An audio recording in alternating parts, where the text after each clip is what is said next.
जय श्री कृष्णा, राधे राधे।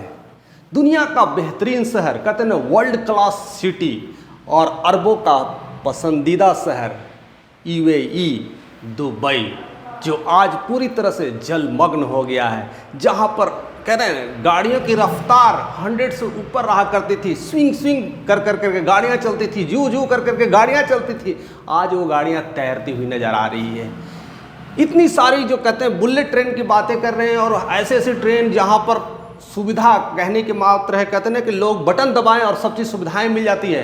आज remote control का पता ही नहीं है कि कहाँ चला गया है। आज वो रिमोट कंट्रोल पता नहीं किसी और के हाथ में चला गया है। वहाँ दुबई शेख लोगों के पास रिमोट कंट्रोल हुआ करते थे, ऐसो आराम की सुविधा हुआ करती थी, हर चीज़ हुआ करती थी, हर कुछ ऑन टाइम हुआ करती थी। लेकिन आज वही टाइम उनका खराब चल रहा है, आज वही टाइम उनका बिगड़ गया है, क्योंकि प्रकृति के इस कहर ने 75 सालों में एक नया इतिहास रख दिया है, एक नया बॉर्डर क्रिएट कर दिया है। आज से 75 साल पहले तक दुबई में ऐसी कहर देखने को नहीं मिली थी जो आज देखने को मिली है, जिससे पूरी तरह से दुबई जलमग्न हो गया है। और कहते हैं कि एक रेगिस्तान वाला शहर किसी तरह से एक ऐसे आसियानों वाला शहर बन गया था, अरबों कहते ना अरबों खरबों की संपत्ति वाला शहर बन गया था, क्योंकि वहाँ पर बहुत सारे डेवलपमेंट हुए थे। लेकिन आज वही पूरी तरह से जलमग्न हो गया, और वहाँ पर इस जलमग्न होने से इतनी भारी क्षति हुई है कि अनुमान नहीं लगाया जा सकता है। अभी तक जो रिपोर्ट अनुसार बताया जाता है कि मिलियंस डॉलर का नुकसान हो चुका है, लेकिन अभी भी आंकड़ा क्लियर नहीं मिलने वाला है, क्योंकि अभी भी वो जलमग्न बना ही हुआ है। हवाई यात्राएं बाधित हुई है, गाड़ी सारी बाधित हुई है, लोग इधर से उधर जाने के लिए तरस रहे हैं, हवाई यात्राएं शिफ्ट हो रही है, सब कुछ तो बदल रहा है।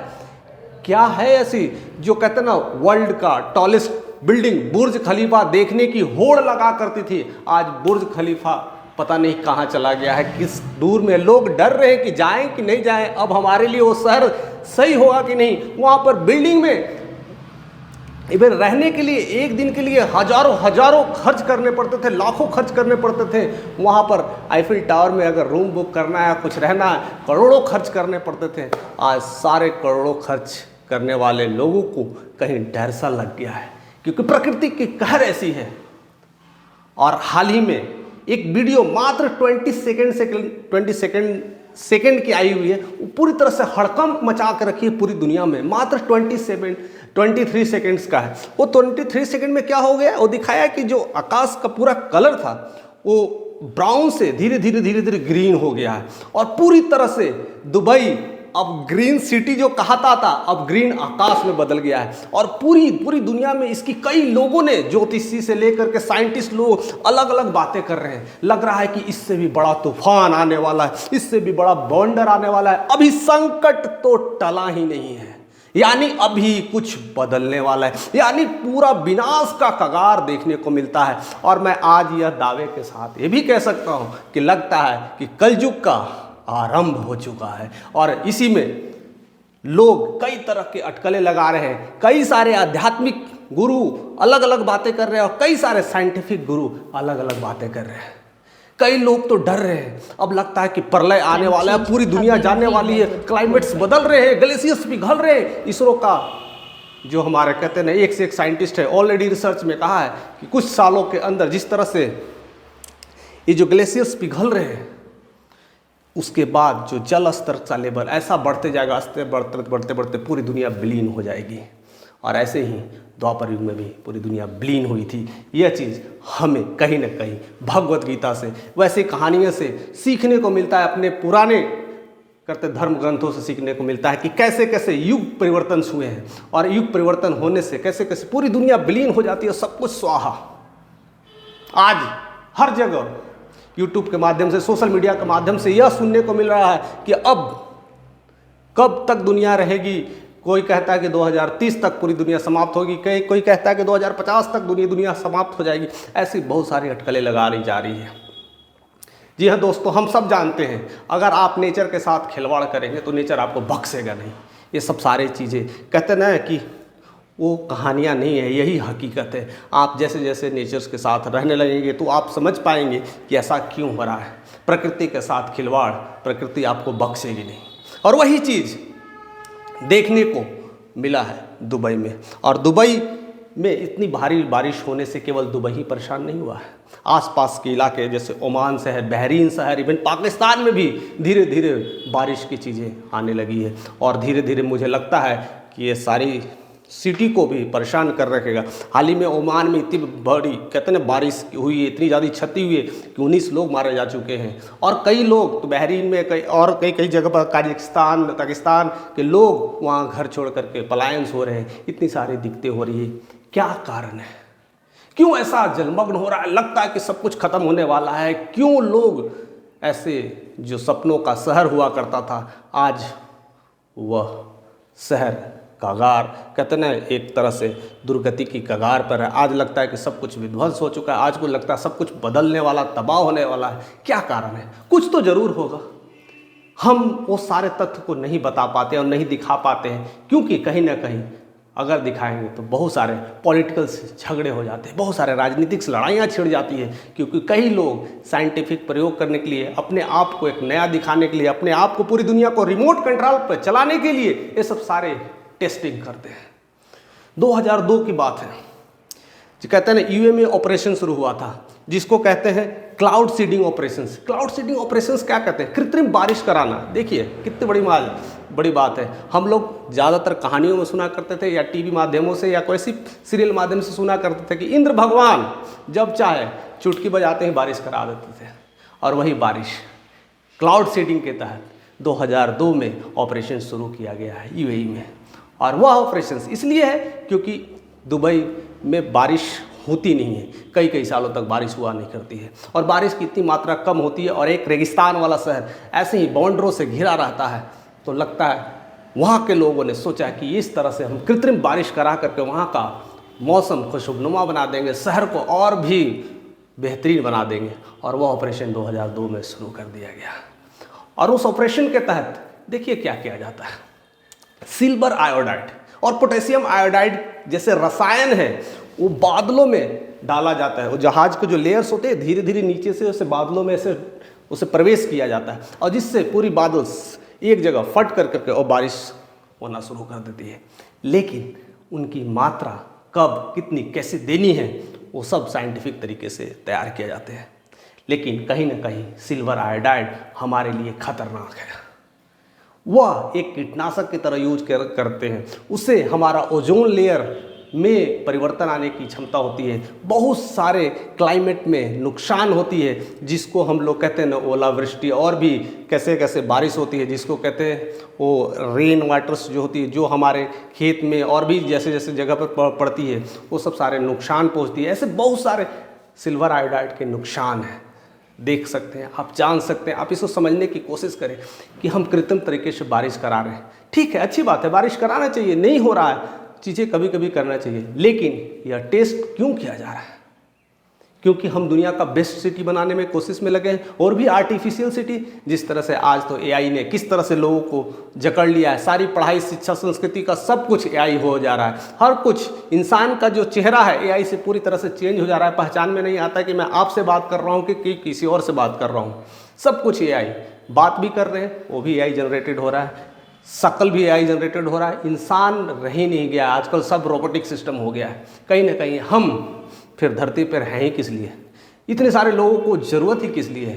तो कुछ ना कुछ हम नेचर के साथ कर रहे हैं, तो नेचर हमें भी बख्शेगे नहीं। तो सबसे बड़ा कारण है कि क्लाउड सीडिंग। और ये चीज़ें आज नहीं हुए, इस यूएस में भी ये पहले बार हो चुकी है। ये सब सारी चीज़ें टेस्टिंग हो चुकी है, और उसका नाम था ऑपरेशन पपई। उसमें भी यही सारी चीज़ें की गई थी। उसके बाद हुआ था ड्रेंचो करके आया था, उसमें भी कृत्रिम बारिश कराने की पद्धति की गई थी यूएस में। बहुत पहले की बात है, लेकिन समस्या धीरे धीरे टलती गई। और पता नहीं इतनी सारे जो वर्ल्ड क्या कहते हैं टॉप 5 जो देश है, क्या क्या ऐसे सारे ऑपरेशंस किया करते हैं, कुछ पता ही नहीं चलता है। और ये चुपके से सारी चीज़ें टेस्टिंग लैब्स होते रहते हैं, और एक बार समय पड़ने पर कई सारे अकाल के कारण बढ़ जाते हैं, कई सारी प्रॉब्लम्स बढ़ जाती हैं, और उसका शिकार पूरी दुनिया को झेलना पड़ता है। पूरी दुनिया ग्लोबल वार्मिंग को लेकर के कितनी सारी बातें कर रही है, हर जगह मीटिंग्स हो रही है ग्लोबल वार्मिंग को लेकर के, हर देश सम्मिलित हो रहे हैं, सबमिट किए जा रहे हैं, और काम कुछ और कर रहे हैं। यही चीज़ क्लाइमेट चेंज के लेकर करके भी मीटिंग्स देखने को मिला था। यूएई में बड़ी मीटिंग्स कराए जा रहे थे, सारे देश के लोग इकट्ठे हो रहे थे, लेकिन मीटिंग एक बहाना था। असली में सूत्रों के हिसाब से बताया जाता है कि वहाँ पर वाइल्ड डील किए जा रहे हैं। अब देखिए क्या हो रहा है, वाइल्ड डील, काम कुछ और कुछ और कर रहे हैं, करना था कुछ और कर कुछ और रहे हैं। तो ऐसे ऐसे सारी चीज़ें जब होगी तो कहीं ना कहीं नुकसान आपको देखने को मिलेगा, ऐसी सारी प्रॉब्लम्स देखने को मिलेगा। और वही मंजर और वही दृष्टि आज हमें दुबई में देखने को मिल रहा है। आज वो पूरी तरह से दुबई जलमग्न हो गया है। लोग वहाँ जाने से घबरा रहे हैं, लोग वहाँ से पलायन होने का सोच रहे हैं। और जो लोग ये बात को समझ गए हैं उन्हें डर सा लग रहा है कि ऐसी स्थिति रहेगी तो हमें बचना मुश्किल होगा, तो वहाँ से हमें निकलना चाहिए। अब कैसे लोग वहाँ पर काम करेंगे? और सबसे बड़ी चीज़ है जो साइंटिफिक कहता है कि आप इतनी बड़ी सिटी डेवलप कर रहे हैं, इतनी सारी बिल्डिंग्स बढ़ा रहे हैं, तो जाहिर सी बात है वहाँ पर लोग ज़्यादा आएंगे, लोग ज़्यादा रहेंगे, तो उनके जो सिस्टम से यूज करने का है, पानी का इस्तेमाल ज़्यादा करेंगे, ड्रेनेज सिस्टम्स की ज़्यादा होंगे, ज़्यादा लोग होंगे तो ज़्यादा चीज़ सप्लाई, सारा चीज़ें ज़्यादा ही होना शुरू करेगी। तो पानी जब भी यूज होगा तो ड्रेनेज सिस्टम चाहिए, वो निकलने की व्यवस्था नहीं की गई थी। भारत में कहते हैं सपनों का शहर बॉम्बे को माना जाता है, वहाँ पर भी ड्रेनेज को लेकर के दिक्कतें होती है। केवल जब भी बारिश होती है तभी पूरी बॉम्बे कहते हैं ना जलमग्न हो जाता है, ऐसा देखने को मिलता है। फिर भी यहाँ पर कुछ महीने ऐसा लगता है वो चीज़ें प्रॉब्लम्स आ करती है, लेकिन फिर भी ड्रेनेज की फैसिलिटी की गई है। और यही दुबई में ये सब सारी चीज़ों की कमी रह गई है। मुझे ऐसा नहीं लग रहा है कि ये नहीं किया होगा, क्योंकि इतनी बड़ी सिटी है और साइंटिफिक तरह से तैयार किया जा रहा है, सब कुछ देख करके किया जा रहा है, इतनी बड़ी बड़ी चीज़ें की जा रही है, तो ड्रेनेज सिस्टम भी होंगे। लेकिन नेचर के साथ जो खिलवाड़ किया जा रहा है वो सबसे बड़ा कारण है, और इसी वजह से पूरी दुबई जलमग्न होते हुए दिखाई दे रही है। और पूरी इसका जो परिणाम है बाकी देशों में भी दिखाई देने वाला है। तो हमें इससे बचना चाहिए और इससे सीख भी लेना चाहिए कि ऐसी चीज़ें अगर हो तो हमें किस तरह से डील करना चाहिए और कैसे हमें रहना चाहिए।